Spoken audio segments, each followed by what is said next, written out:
I'll read Les Miserables, written by Victor Hugo.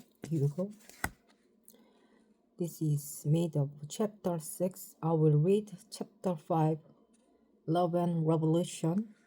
I will start. One evening, Cosette sat in the garden enjoying the warm breeze. All at once, she had a feeling that she was not alone. She turned her head and saw Marius. She rose to her feet, feeling dizzy. "Hello," he said. "Do you recognize me? I looked everywhere before I found you. At night, I come here to be near you. I adore you." "Oh," was all she said. She almost fainted and quickly took her in his arms. "Do I make you uncomfortable?" he asked. "No," she said, and blushed. She looked into his face with loving eyes. He held her close and said, "You love me then?" "Yes," she whispered. They kissed. They sat down on the bench and began to talk. "What is your name?" she asked. "My name is Marius," he said. "And yours?" "My name is Cosette," she said. Every night after that, Marius came to the garden. One night, John made a shocking discovery. The Thénardiers were living in the neighborhood. He went home and told Cosette they were moving away. When Marius next came to see Cosette, she had been crying. "What's wrong, my love?" he asked. "My father and I are moving to England," she said. "You can't leave me," he said.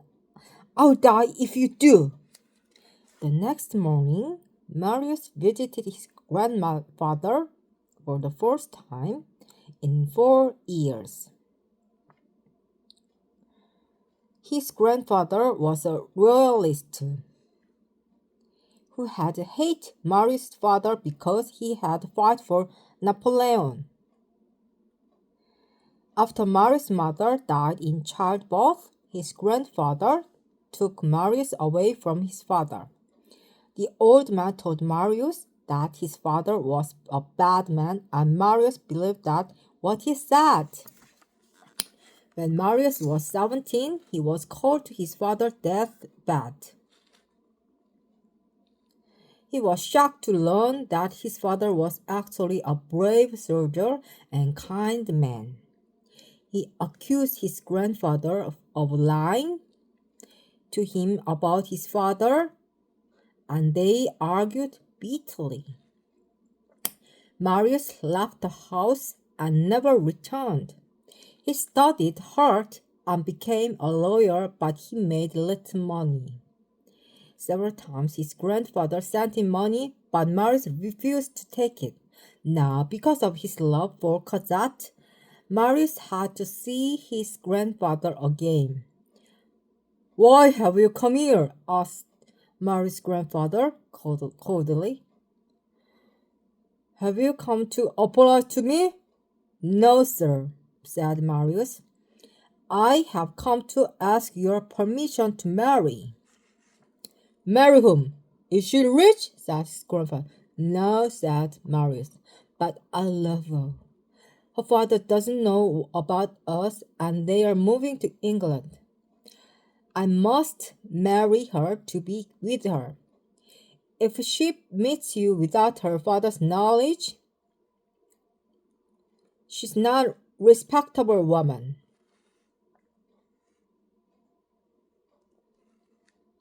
Said the old man. "You will never have my permission to marry her." Marius had entered his grandfather's house with little hope and left with none. For hours, he wandered the street, feeling helpless and hopeless. At dawn, Marius made his way to the apartment of his friend Comfort. It was 1832, and the poor people of Paris were dying of starvation and disease. They had begun speaking out against the government, and talk of revolution was increasing. The people's hero was General Lamarck, and they loved him. He was the only member of the government who seemed to care about them. But 2 days ago, he had died for the same disease that was killing the poor. And the poor people had lost hope. Compiègne was one of the leaders of a group of student revolutionaries. Today, after General Lamarck's funeral, they were to start an armed revolution. Heartbroken and with nothing to live for, Marius decided to join them. At Lamarck's funeral, shots are fired, and the uprising began.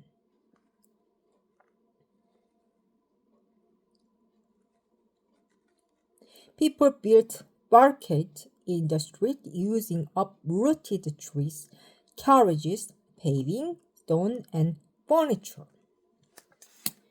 A crowd led by Compiègne built a barricade in the Rue de la Chapelle.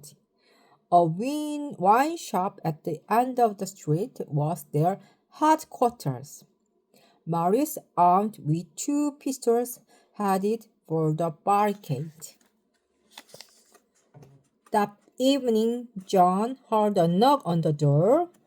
When he opened it, a boy gave me a letter. "This is for Cosette," he said. "It's from Marius. He's at the barricade at the Rue de la Chambelier." Chambelier. John opened the letter. "My love, my grandfather will agree to our marriage, so I have gone to join the revolution. I will die thinking of you. Remember me. I love you, Marius." John's hands shook as he read Marius' words. He realized that Cosette had been seeing Marius secretly. For a moment, John was furious that she had lied to him.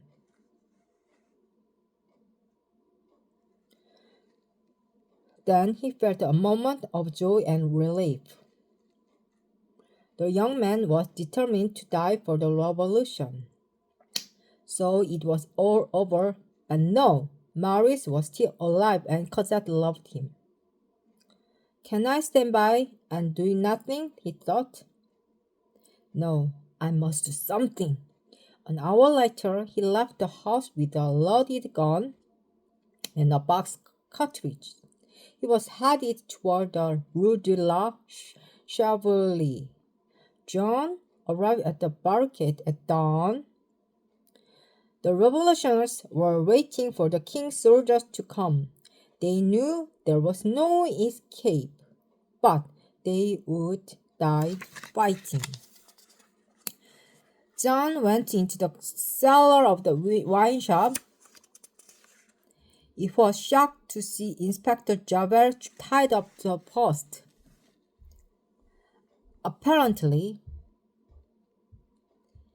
Javert had pretended to be one of the revolutions so that he could spy on them, but he had been recognized and caught before he could escape. In the cellar, the leader of the revolutionaries was giving orders. "Men with their wives and children go home. The rest of you get to the barricade. The last man to leave this cellar will shoot the police by." Said, "I'll do it," said John. When the men rushed outside the barricade, John and Javert were left alone. John grabbed Javert and dragged him into a lane behind the wine shop. He took a knife from his pocket. "That's right," said Javert bitterly. "Stepping in the part. That's your style."